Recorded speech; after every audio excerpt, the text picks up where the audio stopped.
Good damn afternoon, Americans. Jericho Green here with you once again. JerichoGreen.net.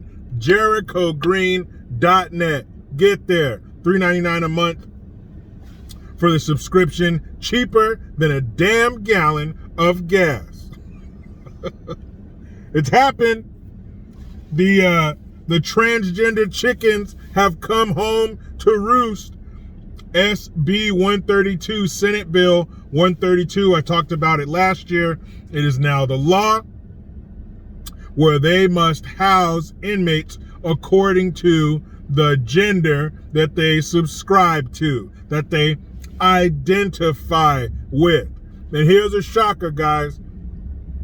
I know they make these blanket statements about women, like all women support their right to choose.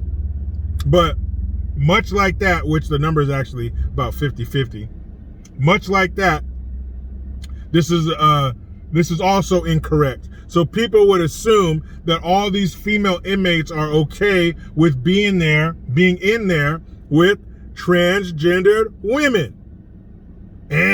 Wrong. Some of the female prisoners do not want to be in prison with biological men. I know. Mind blown. Pick your jaws up off the floor. If I had pearls, I'd clutch them. No shit. Some of these women, I would venture to say, most of these women do not want to be in prison with men, no matter how they look on the outside or no matter how they feel. And guess what? Some of the California prisons or female prisons are handing out condoms. Because guess what? The biological men that are coming there are having sex with these women. Get out of here. You put a bunch of men and women in a building together and they're going to start having sex with each other? No way. Yeah, that's happening. And what if some of these transgender women are like Bruce Jenner, and they may be transgender, but he still likes women? Well, guess what women's prisons are full of? Even some of the guards don't want the transgender inmates there because they don't want to work in a prison with men. They wanted to work in a prison with women. They are uncomfortable with the strip searches. Shame on them. Where's your acceptance? Where's your love of diversity? They want diversity everywhere except when it comes to thought and opinion. No diversity there. Lockstep. So what do you think is going to happen when you put a bunch of biological men in a building with a bunch of women? Somebody's going to go, hey, yeah, and somebody's going to get pregnant. What are you going to do with these babies? And you know that according to the records, only about 1,100 inmates identify as transgender or non-binary or whatever other crazy ass terms they have. So you're going to shift the whole system for a tiny handful of people, like they always do. Why do they always give the amenities to the crazy people?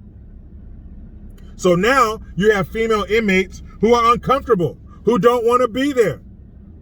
They said the sex is everywhere. They're doing it out in the open. And what if you have a real transgendered woman who really does like men, right? Which would technically make them gay. They should just cut out all the other letters and just have G, but that's a separate video. So let's say they don't like women. They don't want to have sex with women. Well, what if there's some women in there that want to have sex with them? They don't give a damn what the rest of you look like. They just want that lower piece. They want that penis. They want that dingus. They want that dick.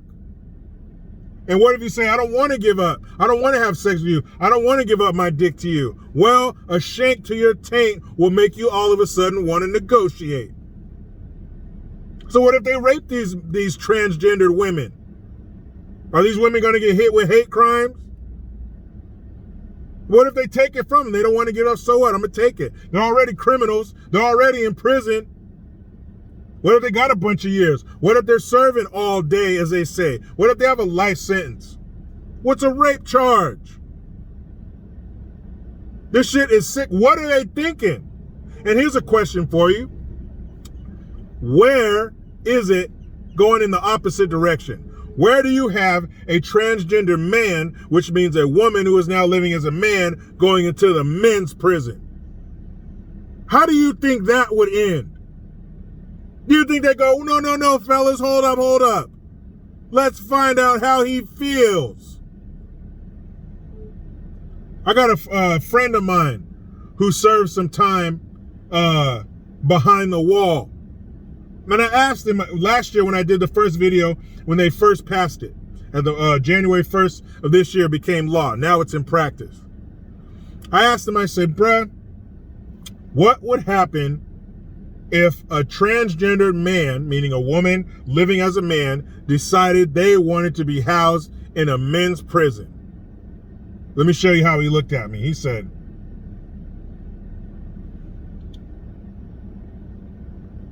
bruh, he said, she would be unrecognizable.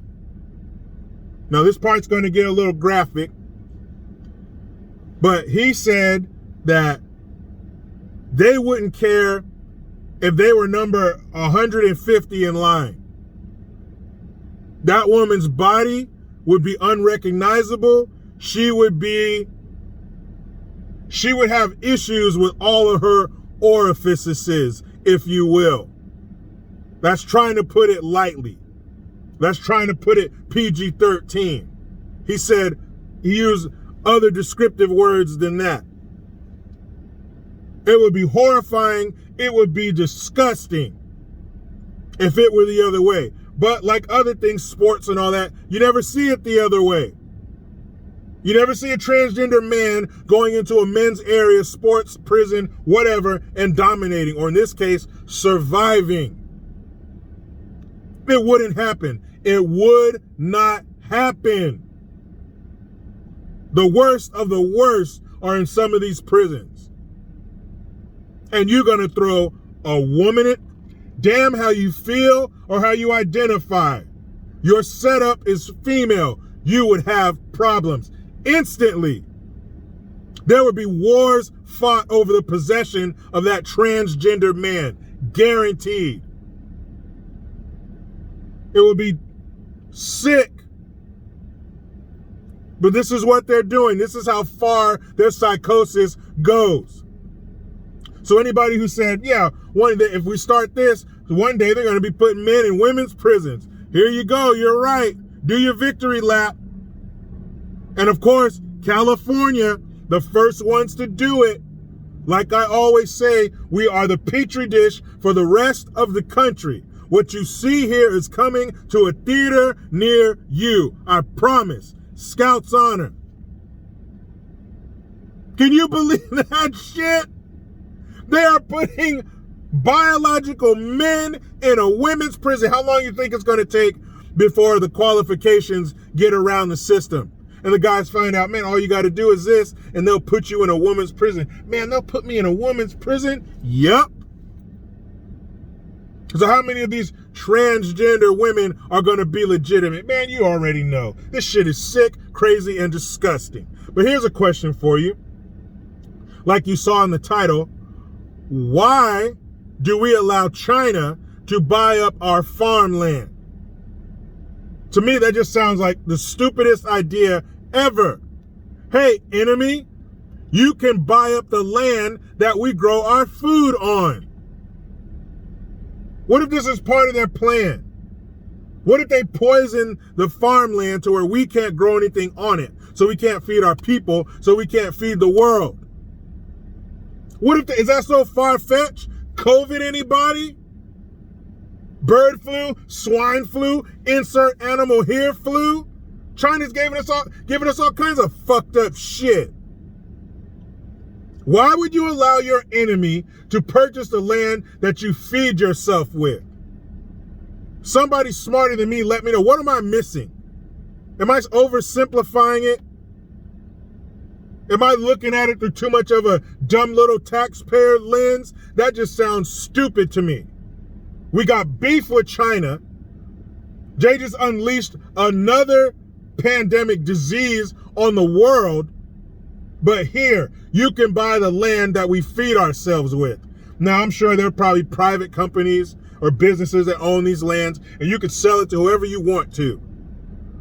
But you would think there's just some kind of provision or some kind of act for wartime situations that would not allow us to sell our farmland to our enemies. Let me know in the comment section, please. Now let me get home to my beautiful wife and kids, but you know how it goes. I try to be done with the left, but they just won't let me. Please subscribe, hit that notification bell, because every time it rings, a piece of shit lefty cries. Get your Jericho Green notification tone link in the description box. Utilize the PayPal link, Teespring link, and JerichoGreen.net. I am Jericho Green. Man, I'm out.